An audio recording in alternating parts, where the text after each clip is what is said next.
오늘 우리 함께 나누실 말씀을 함께 읽겠습니다. 오늘 함께 나누실 말씀은 마가복음 16장 1절에서 20절, 신약성경 85쪽입니다. 우리 다 같이 함께 한 목소리로 합독하시겠습니다. 안식일이 지남에 막달란 마리아와 야고보의 어머니 마리아와 또 살로메가 가서 예수께 바르기 위하여 향품을 사다 두었다가 안식 후 첫날 매우 일찍이 해 돋는 때에 그 무덤으로 가며 서로 말하되 누가 우리를 위하여 무덤 문에서 돌을 굴려 주리오 하더니 눈을 들어본즉 벌써 돌이 굴려져 있는데 그 돌이 심히 크더라. 무덤에 들어가서 흰 옷을 입은 한 청년이 우편에 앉은 것을 보고 놀라매 청년이 이르되 놀라지 말라. 너희가 십자가에 못 박이신 나사렛 예수를 찾는구나. 그가 살아나셨고 여기 계시지 아니하니라. 보라, 그를 두었던 곳이니라. 가서 그의 제자들과 베드로에게 이르기를 예수께서 너희보다 먼저 갈릴리로 가시나니 전에 너희에게 말씀하신 대로 너희가 거기서 배우리라 하라 하는지라. 여자들이 몹시 놀라 떨며 나와 무덤에서 도망하고 무서워하여 아무에게도 아무 말도 하지 못하더라. 예수께서 안식 후 첫날 이른 아침에 살아나신 후 전에 7 귀신을 쫓아내어 주신 막달라 마리아에게 먼저 보이시니 마리아가 가서 예수와 함께하던 사람들이 슬퍼하며 울고 있는 중에 이 일을 알림해 그들은 예수께서 살아나셨다는 것과 마리아에게 보이셨다는 것을 믿고도 듣지 아니하니라. 그 후에 그들 중 2 사람이 걸어서 시골로 갈 때에 예수께서 다른 모양으로 그들에게 나타나시니 2 사람이 가서 남은 제자들에게 알리었으되 역시 믿지 아니하니라. 그 후에 11 제자가 음식 먹을 때에 예수께서 그들에게 나타나사 그들의 믿음 없는 것과 마음이 완악한 것을 꾸짖으시니 이는 자기가 살아난 것을 본 자들의 말을 믿지 아니함일러라. 또 이르시되 너희는 온 천하에 다니며 만민에게 복음을 전파하라. 믿고 세례를 받는 사람은 구원을 받을 것이요 믿지 않는 사람은 정죄를 받으리라. 믿는 자에게는 이런 표적이 따르리니 곧 그들이 내 이름으로 귀신을 쫓아내며 새 방언을 말하며 뱀을 집어올리며 무슨 독을 마실지라도 해를 받지 아니하며 병든 사람에게 손을 얹은즉 나으리라 하시더라. 주 예수께서 말씀을 마치신 후에 하늘로 올려지사 하나님 우편에 앉으시니라. 제자들이 나가 두루 전파하실세 주께서 함께 역사하사 그 따르는 표적으로 말씀을 확실히 증언하시니라. 아멘. 할렐루야. 오늘은 예수님이 십자가에 죽으심을 이기시고 사흘 만에 다시 살아나셔서 부활의 첫 열매가 되신 기독교 역사상 가장 중요한 날인 부활절입니다. 사망 권세를 이기신 예수 그리스도의 부활의 기쁨이 오늘 주님 앞에 나와 예배하는 저와 여러분의 모든 삶 속에 풍성하게 임하시기를 간절히 축복합니다. 우리 다시 한번 외쳐볼까요? 예수님 살아나셨습니다. 다시 한번 시작. 예수님 살아나셨습니다. 할렐루야. 사실 예수님의 부활이 없이는 기독교를 논할 수가 없기 때문에 기독교 최고의 날이 만약에 한 날을 정하라면 물론 많은 분들이 그렇게 생각할 수 있어요. 성탄절 중요하지 않느냐? 예, 성탄절 중요하고 성령감리절 중요하고 또 많은 절기들 맥주감사절, 추수감사절 다 중요합니다. 그러나 그 중에서 이것 빠지면 안 되는 날이 있어요. 부활절이 빠지면 모든 것이 다시 사실은 이게 의미가 없어지는 날들이에요. 그래서 이 부활절이야말로 기독교에 있어서 가장 중요한 날이기도 하고 절기이기도 하고 그래서 이제 우리가 이 부활절을 굉장히 중요하게 여기는 이유가 바로 여기에 있습니다. 그런데 여러분들, 이 부활절이 그냥 단순히 예수님이 다시 사신 날로서만 중요한 것이 아니라 중요한 이유가 하나가 있어요. 왜냐하면 이 부활은 따라합시다. 역사적 사실이다. 여러분, 부활절은 역사적 사실입니다. 여러분, 그러나 안타깝게도 수많은 사람들이 예수님의 부활을 사람들이 만들어낸, 지어낸 이야기로 치부하려고 애를 썼던 사람들이 많아요. 그래서 다른 이런 어떤 종교들에서 있는 신화들처럼 그렇게 이제 그 예수님의 부활을 생각하는 사람들이 많습니다. 예를 들어 우리나라로 생각하면 우리나라 조상이 뭡니까, 여러분들? 우리 조상이, 우리 대한민국의 조상이 뭐라고 얘기를 해요? 여러분들, 단군이에요? 곰이죠. 신화 이런 게 있잖아요. 여러분들, 그 신라를 세웠던 신라는 다 누구의 후손들입니까? 알 후세들입니다. 박혁거세. 어디서 태어났어요? 알에서 태어났대. 그러니까 많은 사람들이 생각할 때 예수님의 부활도 이렇게 생각하는 거예요. 예수님의 부활도 사람들이 지어낸 신화 같은 이야기다. 이건 도무지 있을 수가 없는 이야기다. 그래서 사람들이 만들어낸 신화로 치부해버리려는 시도들은 뭐 예나 지금이나 지금도 여전히 그런 일들이 많이 진행되고 있습니다. 특히 이제 초대교회 때 이런 주장이 끊임없이 제기되어 왔고, 말씀드린 대로 지금까지도 그 주장은 많은 사람들에게 이제 여전히 그 주장이 되고 있는데요. 그 중에 한 3가지 정도만 왜 사람들이 부활이 이게 아니냐라고 이야기하느냐, 3가지 정도 이유가 있어요. 첫 번째 뭐냐 하면 어떤 사람들이 이런 얘기를 합니다. 예수님이 죽은 거는 분명하다. 십자가의 죽음은 분명하지만 그러나 예수님이 이 죽으셨을 때에 장사 지낸 것도 분명하지만 이 장사 지냈던 그 시신을 예수님의 제자들이 어떻게 했느냐? 빼돌렸다. 그래서 예수님의 제자들이 시신을 빼돌렸다, 이렇게 이제 생각하는 사람들이 있어요. 그런데 여러분들, 우리가 한번 생각해 보면 그렇습니다. 왜냐하면 한번 생각해 보면 당시 예수님의 제자들이, 우리가 생각할 때는 그 제자들이 뭐 그렇게 강단 있는 사람들이 아니에요, 여러분들. 예수님이 잡혀간 것만 보고 다 어떻게 했습니까? 도망쳤던 사람들이잖아요. 그런데 여러분들, 예수님 죽었는데 예수님 시신 빼내가지고 예수님 부활했다 이렇게 얘기합니까? 그게 사실은 이치가 안 맞는 거예요. 다 도망쳤잖아요. 다 도망갔잖아요. 특히 예수님의 제자들은 어떤 상태였냐면, 예수님이 십자가에 못 박히신 다음에, 예수님이 부활하신 다음에도요, 어떤 모습이었냐면 다 뿔뿔이 흩어졌어요. 때로는 어떤 사람들이 고향 땅으로 돌아가기도 했고, 생업을 다시금 이제 잡고 고기잡이 배로 나간 사람도 있었고요. 또 어떤 사람들은요, 예루살렘의 다락방에 모여가지고 방에서 나오지도 않아요, 여러분들. 문 딱 걸어 잠그고 나오지도 않고 여러분들 이렇게 숨어 살았던 제자들의 모습들이 있어요.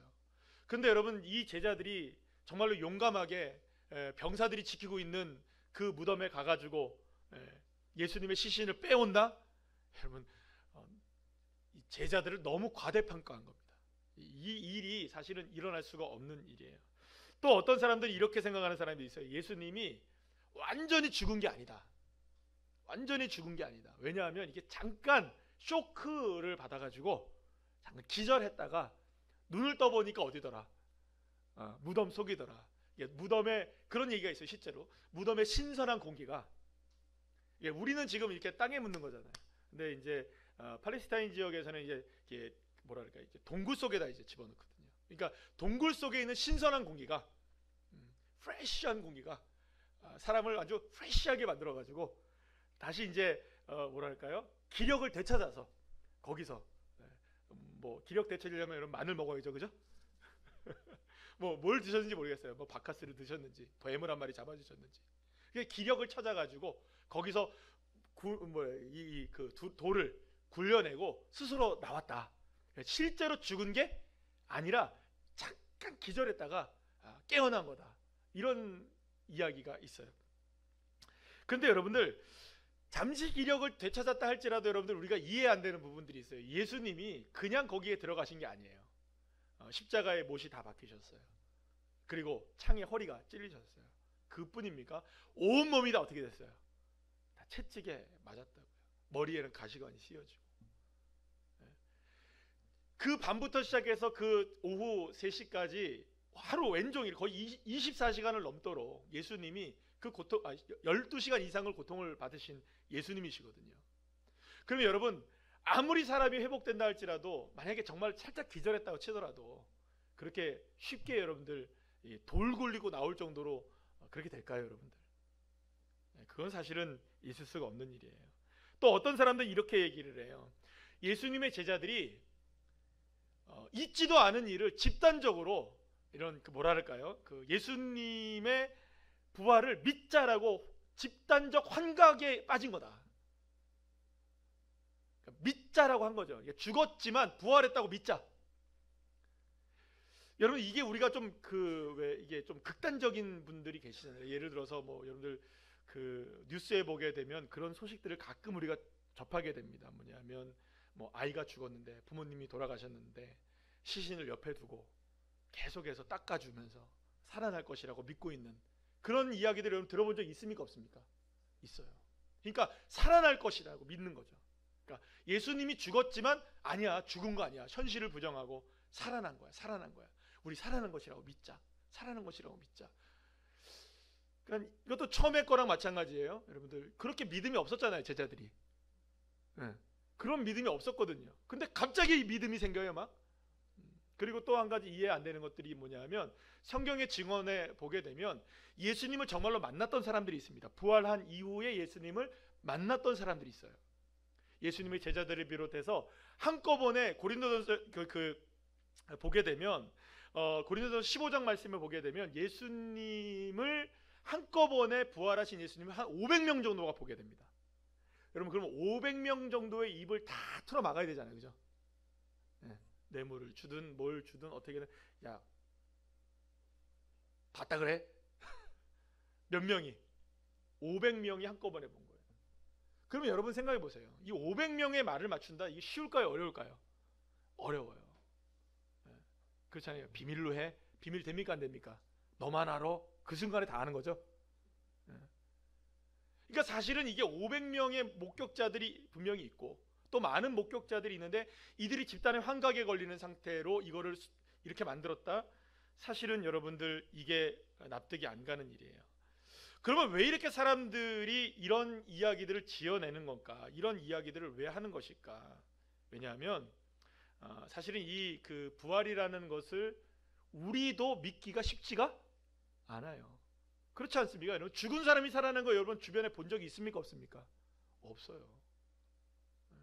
그러니 여러분 우리가 생각할 때 이게 부활이라는 것이 믿겨지지가 않으니까 그러니까 결국에는 이 부활이라는 것은 사람들이 만들어낸 이야기라고 초대교회 때부터 지금까지 계속해서 사람들에게 회자되고 있는 거예요.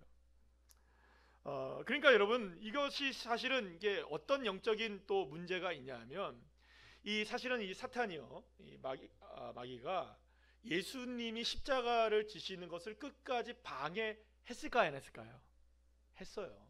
마지막 순간에도 여러분들 그 십자가에 못 박혔을 때 막 내려오라고 그러잖아요, 그죠?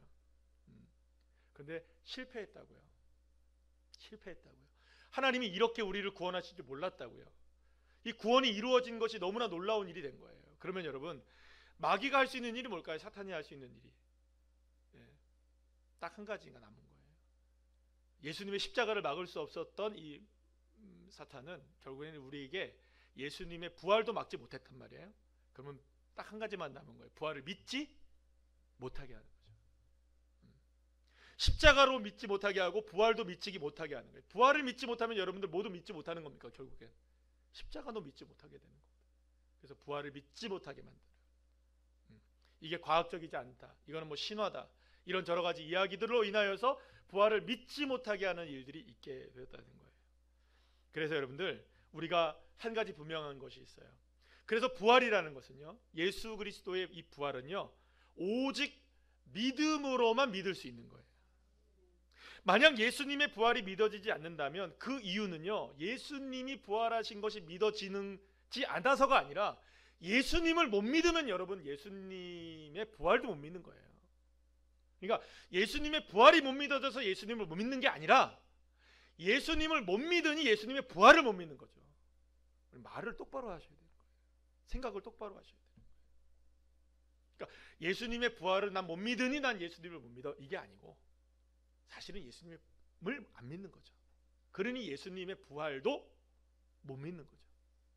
그러니까 저와 여러분에게 있어서 이 부활신앙이라는 것은 누구를 믿는 아주 귀한 척도가 되느냐, 예수님을 믿느냐 믿지 못하느냐에 너무 중요한 척도가 돼요. 그래서 우리가 보통 성경에서 볼 때에 십자가는 믿음이라고 안 그래요. 십자가는 뭐라 그래요? 사랑이라고 얘기해요. 사랑. 근데 부활은 믿음이라고 얘기를 해요. 왜냐하면 부활이야말로 진짜 믿음의 근거가 되기 때문이죠. 그래서 여러분들 오늘 본문에서 마가복음에서 마가는 예수님의 부활 사건을 소개하는 우리가 그러니까 16장 1절부터 20절까지 긴 구절을 우리가 다 읽었는데 이 긴 구절 속에서 우리가 살펴보게 될 것이 뭐냐면 이 부활에 관한 이야기를 16장 전체에서 1절부터 20절까지 예수님의 부활에 관한 이야기를 나누고 있는 마가는요 계속해서 무엇에 대해 집중하냐면 따라합시다. 믿음에 대해서 집중하는 것을 보게 돼요. 왜냐하면 세상을 이기고 우리들의 원수인 사탄을 이기고 우리가 정말로 믿음으로 살아갈 수 있는 유일한 근거가 되는 게 뭐냐? 부활 신앙이기 때문인 거예요. 그래서 부활 신앙이 얼마나 중요한지에 대해서 이 마가는 한 장을 전부 다 할애하고 있는 거예요. 얼마나 중요하냐, 이 부활 신앙이. 그래서 오늘 본문의 내용을 함께 나눠보도록 할 텐데요. 오늘 본문 내용은 이렇습니다. 예수님이 부활하신 이후에 빈 무덤을 처음 보게 된 사람들은 이 막달라 마리아, 그리고 또 야고보의 어머니 마리아와 살로메, 이 세 명의 여인이었습니다. 이 세 여인은요, 예수님이 마지막 운명하실 때에도 골고다 언덕에서 예수님 밑에 있었던 여인들이었습니다. 그런데 이 세 여인이 안식일을 지내고 주일날 아침에, 그러니까 지금이죠, 오늘 새벽 아침에, 그러니까 유대인에게서 안식일은 뭡니까, 여러분들? 토요일입니다. 토요일을 지내고, 예수님이 금요일날 숨지셨으니까 토요일 안식일을 지내고 주일, 지금 이제 아침에 이제 향유를 가지고 예수님 무덤에 간 거예요. 왜냐하면 예수님의 시신을 이 향유로 이렇게 깨끗하게 닦기 위해서였습니다. 그런데 그렇게 해서 이제 예수님의 무덤에 갔다가 예수님이 없는 빈 무덤을 보게 된 거예요. 그때 예수님이 살아나셨다는 이야기를 천사를 통해 듣게 됩니다. 그리고 너무 놀란 이 세 여인은 곧장 제자들에게 가서 이 사실을 알리게 됩니다.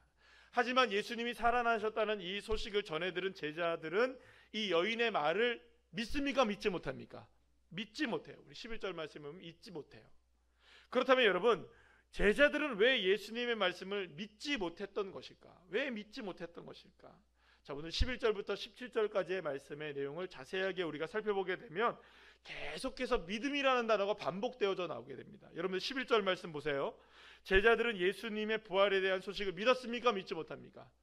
예, 성경을 보시면서 아세요. 13절 말씀 보세요. 제자들 중 두 사람이 부활하신 예수님을 만난 후에 나머지 제자들에게 이 사실을 알립니까? 안 알립니까? 알리게 되는데 여전히 제자들은 믿습니까? 못 믿습니까? 믿지 못한대요. 믿지 못한대요. 14절 말씀 보세요. 음식 먹을 때 제자들에게 예수님이 나타나셨어요. 그런데 예수님이 무슨 얘기를 하십니까? 믿음 없는 것에 관한 이야기를 시작하세요. 그죠? 믿음이 있어야 된다. 믿음 없는 세대가 되면 안 된다는 얘기를 하십니다. 그리고 부활하신 예수님에 대한 증언을 믿지 않는 제자들을 어떻게 하십니까? 예수님이 꾸짖으십니다. 꾸짖으셔요. 믿음이 없는 제자들을 꾸짖으셔요.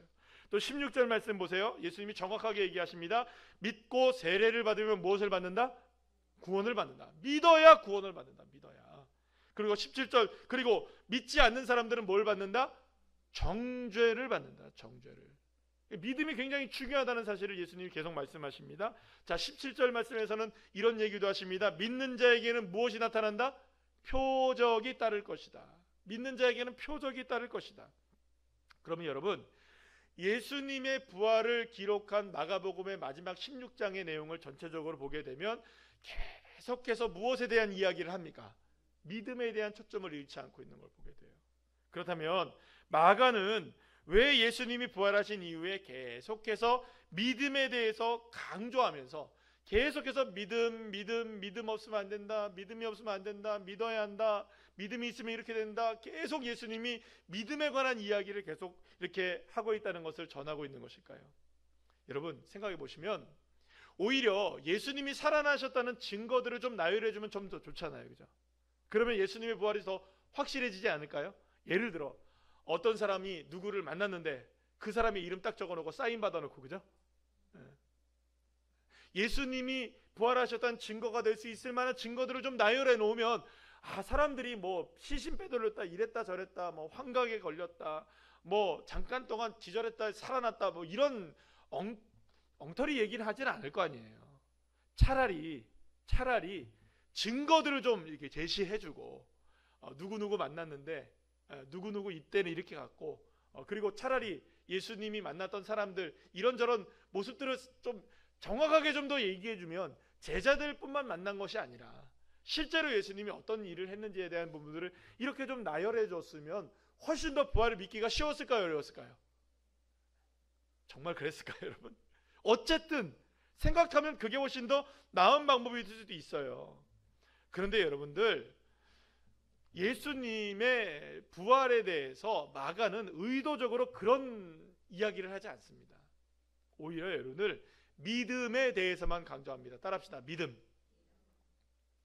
왜냐하면 부활에 대한 가장 확실한 증거가 무엇이기 때문인 줄 아세요, 여러분들? 믿음이기 때문입니다. 따라합시다. 부활에 대한 가장 확실한 증거는 무엇이다? 믿음인 거예요. 자, 그런데 오늘 보면 14절 말씀을 보면 예수님께서 부활을 믿지 않고 의심하고 있던 제자들에게 믿음 없는 것이 무엇 때문이라고 말씀하냐면, 따라합시다. 마음의 완악함. 마음의 완악함 때문이라고 꾸짖고 계세요. 그러니까 믿지 못하는 것은 증거가 불충분하기 때문이 아니라, 증거 불충분 때문에 믿지 못하는 것이 아니라 마음의 뭐 때문에? 완악함 때문에 믿지 못하는 것이다. 자, 오늘 14절 말씀 우리 다 같이 한번 읽어볼까요? 시작. 그 후에 11 제자가 음식 먹을 때에 예수께서 그들에게 나타나사 그들의 믿음 없는 것과 마음이 완악한 것을 꾸짖으시니 이는 자기가 살아나는 것을 본 자들의 말을 믿지 아니함일러라. 아멘. 그런데 여기서 마음이 완악하다라는 이 단어는요, 어떤 뜻을 가지고 있냐 하면 마음이 굳어지고 무감각해지다라는 단어의 뜻이에요. 마음이 굳어졌다. 마음이 완악하다는 말은 마음이 굳어져 있는 거예요. 그러니까 주님은 무엇인가에 마음이 굳어지고 마음이 무감각해지기 시작하면 그것이 무엇이 된다? 믿음이 없는 것이 되기 시작한다. 여러분 잘 아셔야 됩니다. 믿음 자체가 없다는 게 뭐냐? 완악해지기 시작한다는 거예요. 마음이 무뎌지고 무감각해지고 또 굳어지고 누구를 향해? 하나님을 향해, 예수님을 향해, 성령님을 향해 우리의 마음이 굳어지기 시작하면 그것이 믿음이 없는 것이라고 주님 말씀하고 계시는 거예요. 자, 그러면 지금 제자들의 상황은 무엇이라는 겁니까? 마음이 완악해졌다. 그러면 마음이 굳어졌다. 마음이 무감각해졌다. 마음이 둔해졌다라는 거예요. 그러면 예수님의 제자들이 지금 마음이 둔해진 이유가 뭐냐?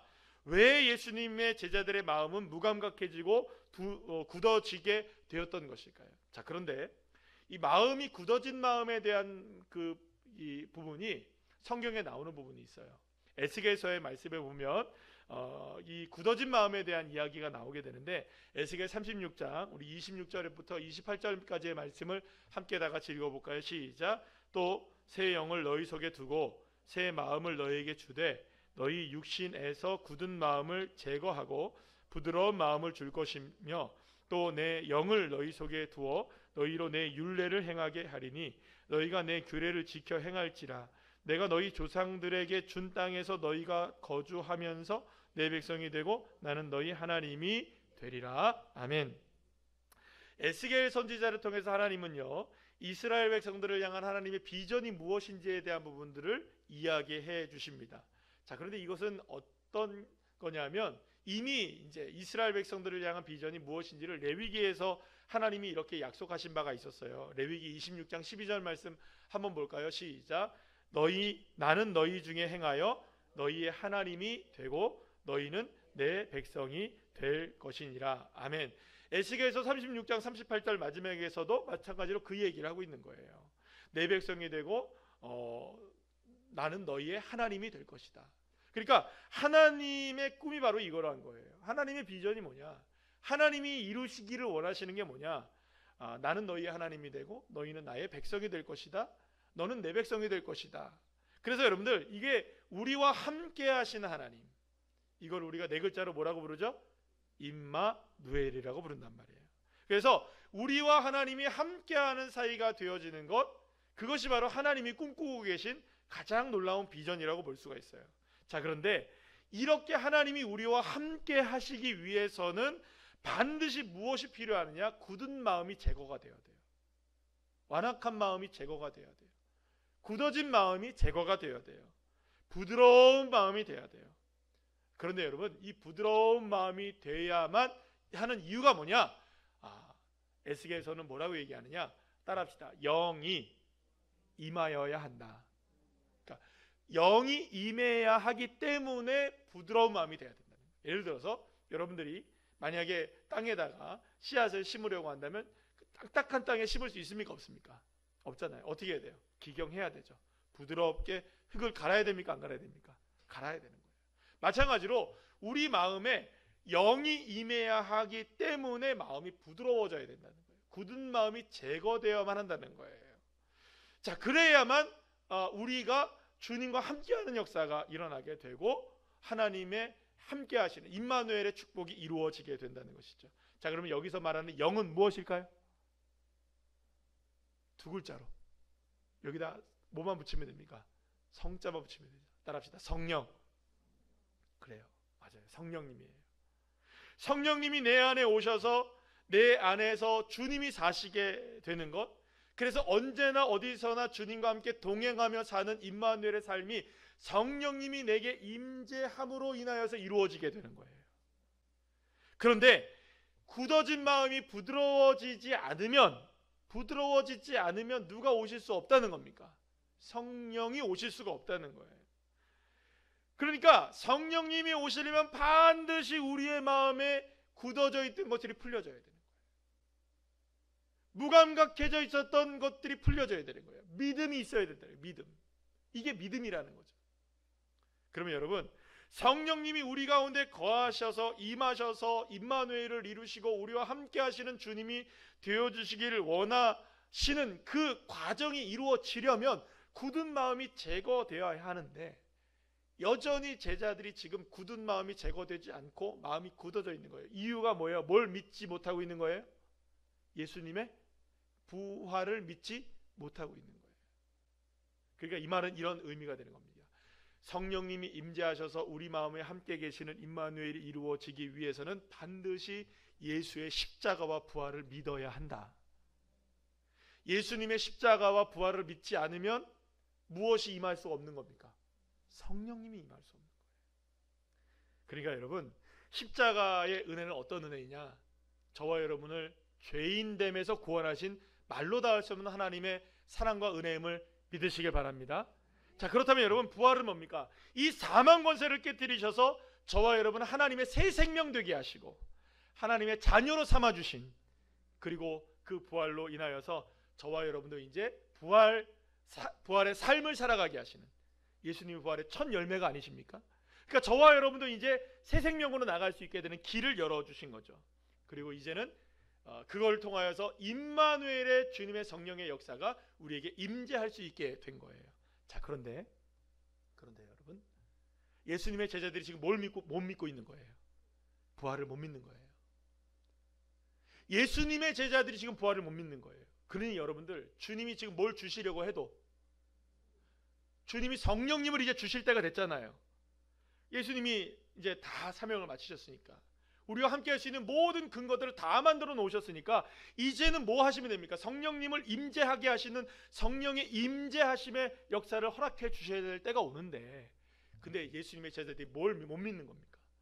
부활을 못 믿는 거예요. 그럼 여러분, 예수님의 부활을 못 믿는다는 말은 결국 또 무엇을 못 믿는 걸까요? 예수님의 십자가의 은혜와 사랑도 못 믿는 거예요. 결국은 뭘 못 믿는 걸까요? 처음에 말씀드린 것처럼 예수님을 안 믿고 있는 거죠. 결국 여러분, 그래서 우리가 예수님의 부활을 믿는다는 건 뭘 얘기하냐면, 따라합시다. 믿음의 정점. 부활신앙은 그야말로 믿음의 정점이라고 말할 수 있어요. 왜냐하면 예수님의 부활을 믿는 것은 십자가를 통과했다는 증거이고, 십자가를 통과했다는 것은 결국 성령의 임재하심을 충만하게 받을 수 있다는 증거가 되는 것이고, 이 사람이야말로 예수님을 날마다 믿고 하나님의 자녀로 살아갈 수 있는 삶을 살아가고 있다는 증거가 되기 때문입니다. 사랑하는 여러분, 그래서 부활신앙은 오늘의 삶 속에서 주님이 나와 함께 하심을 바라보는 삶이라고 말할 수가 있는 거예요. 그리고 이 믿음만이 세상을 이기는 능력이 되는 줄로 믿으시길 바랍니다. 그래서 예수님은요, 부활신앙을 가진 사람들에게 놀라운 약속을 오늘 본문에서 해주고 계시는데, 17절 18절 말씀 우리 다 같이 한번 읽어볼까요? 시작. 믿는 자들에게는 이런 표적이 따르리니 곧 그들이 내 이름으로 귀신을 쫓아내며 새 방언을 말하며 뱀을 집어 올리며 무슨 독을 마실지라도 해를 받지 아니하며 병든 사람에게 손을 얹은 즉 나으리라 하시더라. 아멘. 사랑하는 여러분, 그러면 한번 여러분들 한번 생각해 보세요. 정말 이런 표적이 따를까요? 믿는 자에겐? 정말 믿으면 이 기적이 따를까요? 여러분, 다시 한번요, 여러분 스스로가 양심적으로 믿음에 대해서 한번 생각해 보시고, 정말로 이런 일이 일어나는가? 정말로 예수님을 믿으면 귀신이 쫓아나가고 방언이 말해지고 뱀을 집어 올려도 독을 마셔도 해를 받지 않고 병든 사람에게 손을 얹으면 낫는다. 여러분 정말 이게 가능한 걸까요? 믿으면 가능한 걸까요? 근데 많은 사람들 속에 이런 생각을 해요. 그게 진짜 가능해? 정말 그게 가능해? 제가 오늘 아침에 일어나서 그 연락을 받았어요. 몸이 아프셔서 너무 힘드시다고. 그래서 전화를 드렸어요. 기도를 해드렸어요. 기도하면서 그런 마음이 있었어요. 하나님, 오늘 부활절인데 주님 낫게 해주셔서 회복되게 해주셔서 이 부활절 주님 앞에 나와 예배하게 해주세요. 예배 나오셔야 된다는 얘기를 하면 너무 부담스러울까 봐 기도를 해주면서 그 얘기는 안 하지만 그래서 제 마음속에는 그런 마음이 있었어요. 여러분, 기도하면 나을까요? 여러분들의 삶은 어떻습니까? 기도하면 낫습니까? 기적이 일어납니까? 여러분들 그렇게 생각할 때가 많아요. 정말로 기적은 일어나는 것일까? 믿는다면 정말로 기적은 일어날까? 많은 사람들이 거기에 대해서 회의적인 시각들이 많아요. 그거는 그냥 말씀이지. 진짜 믿는다고 되겠어? 여러분, 주님이 오늘 우리에게 약속하신 말씀이에요. 무슨 그렇다고 오늘 이 시간 독을 마시라는 얘기가 아닙니다. 오해하시면 안 돼요. 믿는 자가 병든 자에게 손을 얹으면 낫는다. 할렐루야, 아멘. 주님이 정말로 주님이 우리에게 말씀하신 약속의 말씀은 정말 주님의 말씀인 거예요. 그런데 이것이 진짜로 우리의 삶의 표적이 되려면 여러분 무엇이 필요하냐? 예수의 부활을 믿을 수 있으셔야 됩니다. 예수님이 부활하신 것을 못 믿는데 어떻게 여러분들 우리의 삶 속에서 하나님의 기적이 일어날 것을 믿을 수 있습니까? 그러면서 기도하세요. 여러분들, 하나님, 내가 열심히 내가 열흘을 기도하고 1년을 기도하고 뭐 40일을 금식해서 기도하면 그 문제가 풀릴까요? 여러분들, 그게 응답될까요? 예수의 부활도 못 믿는데?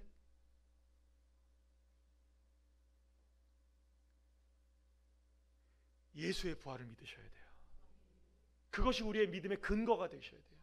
그래야 여러분들 손을 얹으면 낫는 기적의 역사가 일어나는 거죠. 실제로 제자들은 부활신앙으로 새로워진 이후에 더 이상 도망치거나 배반하는 나약한 과거의 제자들이 더 이상 아니었어요.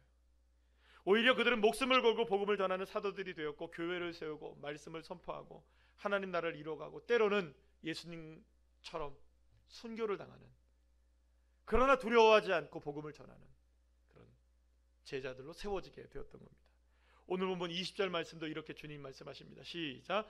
제자들이 나가 두루 전파할세 주께서 함께 역사하사 그 따르는 표적으로 말씀을 확실히 증언하시니라. 아멘. 주님께서 함께 하사, 주님이 함께 하셔요. 부활의 신앙을 믿을 때 주님이 함께 하시는 거예요. 주님의 부활을 믿을 때에 우리의 삶이 송두리째 바뀔 수가 있는 거예요. 부활 신앙 때문에 우리는 죽은 자 가운데서 살아날 수 있는 거예요.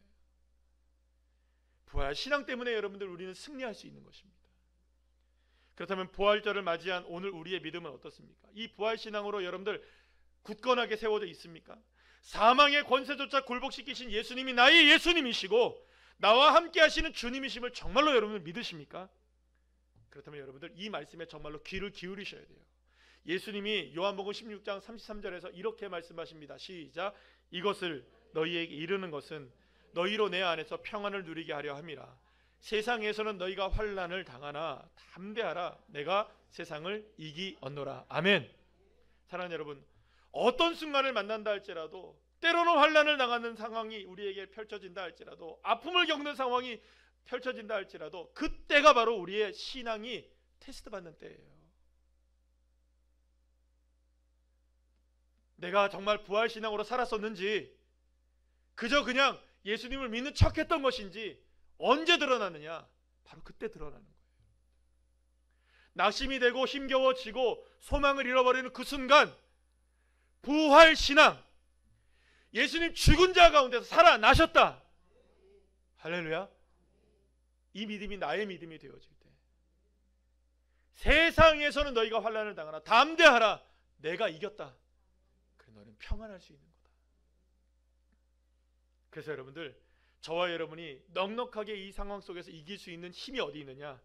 바로 예수님 살아나셨다, 예수님 살아나셨다, 이 믿음이 저와 여러분의 믿음이 되어지는 것이죠. 그리고 이 믿음으로 우리가 날마다 외쳐나갈 때에 우리는 비로소 진정한 승리자가 될 수 있는 것입니다. 사랑하는 여러분, 이기시기를 원하십니까? 승리하시기를 원하십니까? 진정한 여러분들 정말로 하나님의 능력과 평안을 누리시길 원하십니까? 그렇다면 부활신앙으로 새로워 주십시오. 예수님 살아나셨습니다. 이론의 여지가 없습니다. 의심할 여지가 없습니다. 예수님 살아나셨고 지금 나와 함께 하십니다. 그래서 오늘 이 시간 우리가 이 세 문장을 우리가 함께 읽을 텐데요. 다 같이 한번 읽어보겠습니다. 시작. 예수님 다시 살아나셨습니다. 부활신앙으로 승리합시다. 부활신앙으로 담대하게 세상을 이깁시다. 다시 한번 시작. 예수님 다시 살아나셨습니다. 부활신앙으로 승리합시다.